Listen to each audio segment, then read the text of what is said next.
Greetings to all my tech heads out there in the KevTechify Nation, and if you're new here, welcome. In this episode, we're going to look at mitigating common network attacks.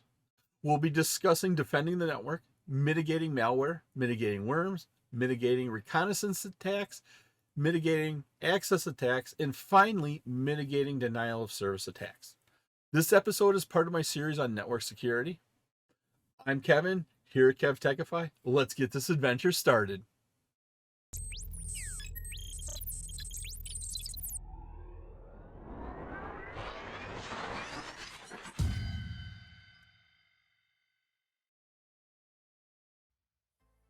Constant vigilance and ongoing education are required to defend your network, your organization, your data against attack. Here are some best practices for securing your network. First one here is develop a written security policy for your company. If your company doesn't have a written security policy, this is something you need to make a priority. Now, a little bonus feature here. Interview question. When the people that are interviewing you, when they ask, do you have any questions for us? Here is a great question to ask them. Tell me about your network security policy. Tell me about your corporate security policy. That should start some conversations there. Now, the next thing you can do here, best practice here, is educate employees about the risks of social engineering. Now, this typically looks at validating identities via phone, email, or in person. But the big thing here is educate your employees. They need to understand these threats exist, how they work, that it's not okay to give out certain information, usernames, passwords, over the phone, over email. Then the next thing we do is control physical access to the systems. Don't have your data center closet be in the back of the janitor's closet with the door always open. It should be in a locked room. Now, depending upon what your company does, what data you are storing, maybe just a locked room isn't enough. Maybe you need to have a security guard and 24/7 monitoring. It depends upon your situation. Next one, use strong passwords and change them often. Strong passwords, at least 12 characters. Make them complex. Uppercase, lowercase, number, symbol, and then change them often. Now, how often is often? Depending upon the security of your data. But if you change your passwords too often, your employees are going to resort to just writing down passwords. And so you have to figure out, where is that balance? Where's the balance of changing your passwords often, but not too much? Then the next thing you should do is encrypt and password protect sensitive data. All your sensitive data, you should have some sort of encryption on. Then security hardware and software. This includes firewalls, intrusion prevention systems, VPNs, antivirus software, and even content filtering, making sure the information coming in, going out of your network is correct. You don't want any executables coming into your network, so let's filter that out. The next best practice is to have a backup. Not only having a backup, but testing that backup to make sure it works. I've heard of companies that thought they were backing up data, but until they needed it, they didn't realize their backup process is working. So make sure you test your backups. The next best practice is shut down unnecessary services and ports and even devices. If you're not using those services, if you're not using those ports, those layer 4 logical ports, like port 80s and HTTP port, but other ones, if you're not using them, shut them down. Next thing here is keep patches up to date. Companies put out patches for a reason. Typically, they fill in a security vulnerability. So you want to make sure you apply them and install them. But another nugget of bonus here, don't be the first one to install it. Give it at least a day or two before you install it to make sure that there's no problems with those patches. Windows put out an update once where if you installed it right away within like 6 hours of release, it actually broke your systems. So you had to go back to backup tapes, restore, and then you had to wait for them to put out a new update that didn't break systems. And then finally, perform your security audits and test your network. Do a security audit. Hire an outside consultant. Get a pen tester. Get a white hat ethical hacker in and try to see, do I have any holes in my network that need to get plugged? If you like this episode on mitigating common network attacks and you get value out of it, and depending upon the platform you're using, please click the like button, give a 5-star rating, leave a comment. Doing this supports the channel, which in turn helps me bring you more great content. Click that notification bell to turn on notifications to be alerted every time I release a new episode, and there are several new episodes headed your way. You can also visit my website at KevTechify.com for all my details and how to get these episodes in video and podcast form. Malware, including viruses, worms, and Trojans, they can cause serious problems on your network and your end devices. Network administrators here, they have several means of mitigating these attacks. Antivirus is probably the first one you need to make sure you're doing. This helps prevent hosts from getting infected and spreading that malicious code. Several companies that create antivirus software, and some of the main ones here are Symantec, McAfee, Trend Micro, and Microsoft. They have anti-products that have update automation, so new virus definitions and software updates can be downloaded automatically or on demand. This practice is the most critical requirement for keeping your network free of viruses and should be formalized in your network security policy. These products are installed on computers and servers to detect and eliminate the viruses. Now, please pay attention. However, they do not prevent viruses from entering your network. Another way to mitigate malware threat is to prevent those malware files from entering your network at all. Security devices at the network perimeter can identify known malware files based on their indicators of compromise.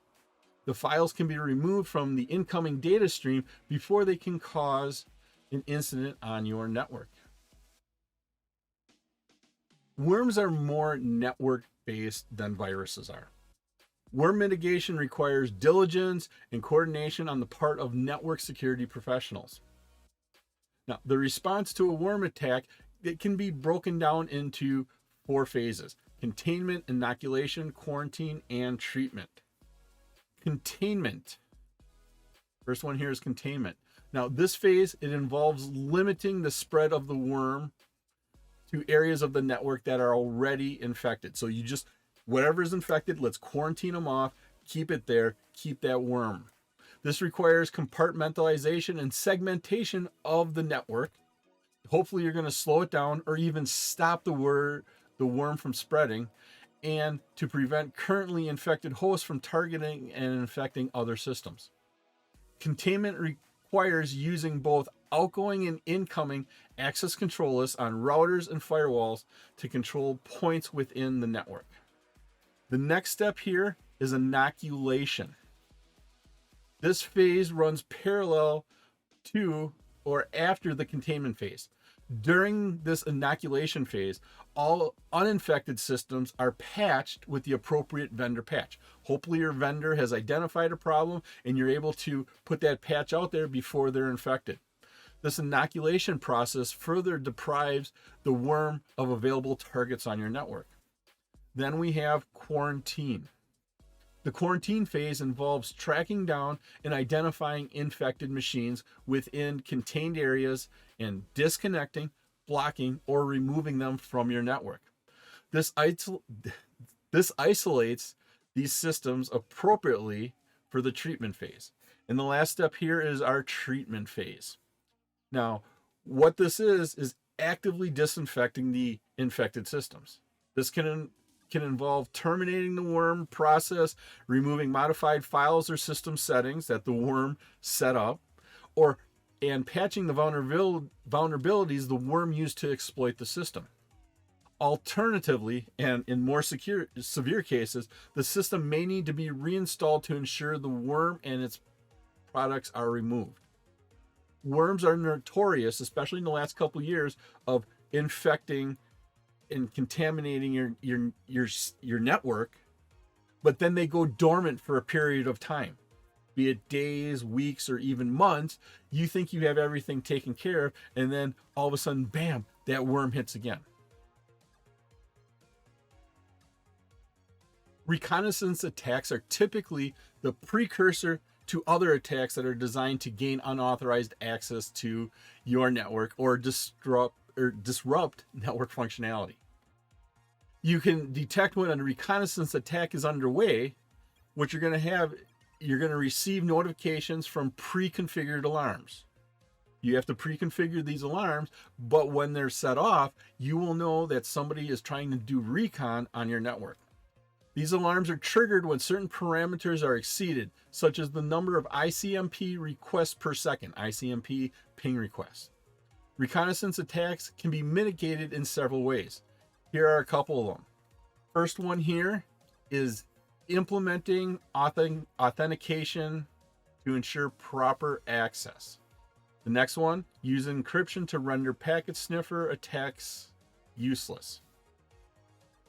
Third, use anti-sniffer tools to detect packet sniffer attacks. So there's tools out there that'll say somebody's running a sniffer attack against me. Now you can get notified and you can shut that down. Implementing a switched infrastructure, so having switches on your networks instead of hubs. I'm hoping most of you have switches on your networks and not hubs at this point in time. And finally, using a firewall and an intrusion prevention system. Now, it is possible to mitigate port scanning. Using an intrusion prevention system and firewall can limit the information that can be discovered with a port scanner. Ping sweeps can be stopped if ICMP echo and echo reply are turned off on edge routers. However, when these services are turned off, network diagnostic data is typically not available. Several techniques are available for mitigating access attacks. Now, this is including strong password encryption, principle of minimum trust, cryptography, and applying operating and system patches. A surprising number of access threats are carried out through simple password guessing or brute force dictionary attacks against passwords. Now, to defend against this, create and enforce a strong authentication policy. The strong authentication policy typically has two parts to it. First one, use strong passwords. Strong passwords are at least 8 characters, and some people even say 12 characters or 16 characters nowadays, and contain uppercase, lowercase, letters, numbers, and special characters. There's typically other things that come along with strong passwords, meaning it can't be used for the last 24 passwords. You can't use the same password in the last X many years. You can't have repeating characters. It can't be the same as the username or parts of the username. The second thing you can do is disable accounts after a specified number of unsuccessful logins. So if somebody tries to log into their account and say they had caps lock on and didn't notice it, and they tried to get in 3 or 4 or 5 times, you could set up a login, or you could set up a lockout procedure. Now, what you do with that lockout procedure, there's some ways of handling it. And once again, this depends upon your company and the data it has. You could lock the account out until that user contacts you or the IT help desk. This is a manual process. It requires effort on your part to now go in and unlock it. Another approach for enabling disabled accounts is, after so long, try logging in again. So they can go in after 15 minutes, after 2 hours, they can try logging in again with their password. Use encryption for remote access here to a network and routing protocol traffic to reduce the possibility of man-in-the-middle attacks. Education here is so important. Educate your employees about the risks of social engineering and develop strategies to validate identities over the phone, via email, or in person. Multi-factor authentication, it has become increasingly common. This is a great deterrent for, or a great help to mitigate access attacks.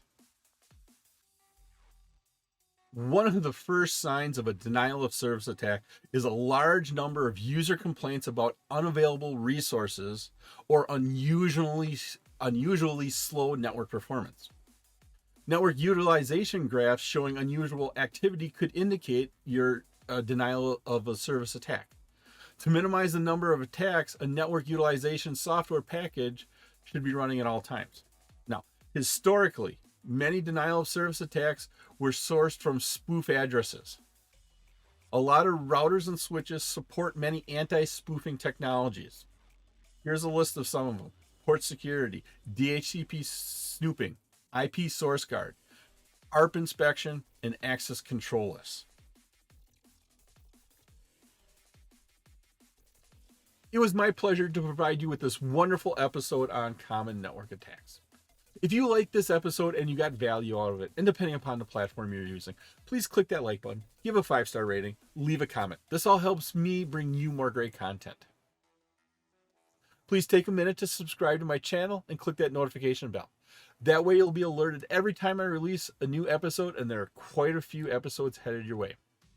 All my socials and contact information are on my website, KevTechify.com. You can get all these episodes in video and podcast form. In the upper right is my playlist for my series on network security. In the bottom right is one of my favorite videos that I linked just for you. Thank you so much for watching this episode for my series on network security. Once again, I'm Kevin. This is KevTechify. I'll see you next time for another great adventure.